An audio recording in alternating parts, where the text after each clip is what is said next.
Hello, this is the last weekend of my బావా in Bengaluru. So మేము కయాకింగ్కి వచ్చాం. So చాలా బాగుంది. చాలా evening it's a super sunset in the evening. చాలా స్ట్రేంజర్స్ తోటి వీడియోలు తీపించుకున్నాం.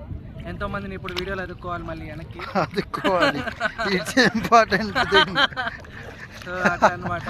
ఎలా అనిపిస్తుంది బావా కయాకింగ్? ఏ సూపర్. మనీ ఇష్ట మ్యాంగో మిస్ట్ దాంట్లో కయాకింగ్ బాగుంది, ఇక్కడ బాగుంది.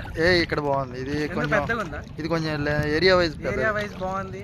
ఇందాకే ఒక చెట్టు కాడ ఇరుక్కునేటోళ్ళు, అది వేరే విషయం. ఇప్పుడు మళ్ళీ వెళ్తున్నాం చెట్టు కాడికి ఇరుక్కోవడానికి. జాగ్రత్తగా ప్రశాంతంగా పోవాలి. మేము మళ్ళీ కెమెరా కూడా తెచ్చినాయి. ఇక పెద్ద ఏదో ఎక్కువ చేసేటట్టు. ఇది కనుక పోతే 1,50,000 ఓం నమ శివాయ అయితే. అందుకని మేము బయటకు తీయట్లేదు దాన్ని, అది వేరే విషయం. అందుకని ప్రశాంతంగా జాగ్రత్తగా కింద పడుకోకుండా, స్టక్ అయినా పర్లేదు కింద పడుకోకుండా స్లోగా పోతున్నాను. కొంచెం ఆయన డ్రైవ్ చేస్తుండు.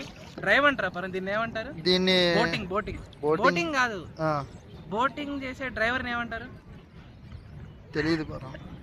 సరే తెలియదు బ్రో, మీకు తెలిసే మీరు చెప్పండి. వీడియో చూసాక మనకు పెద్ద పరిచయం లేదు దాంతో కయాకింగ్ తో. This is the second time in my life. So ఇప్పుడు మా బావ లొకేషన్ చూపిస్తాడు, ఒకసారి అటు ఇటు చూపి మంచిగా. ఈ లొకేషన్ చూసే టైంలో నేను దానిలో ఇరికించేటట్టున్నా. నేను దీని మీద ఫోకస్ చేస్తా. Okay boy. Right, all right.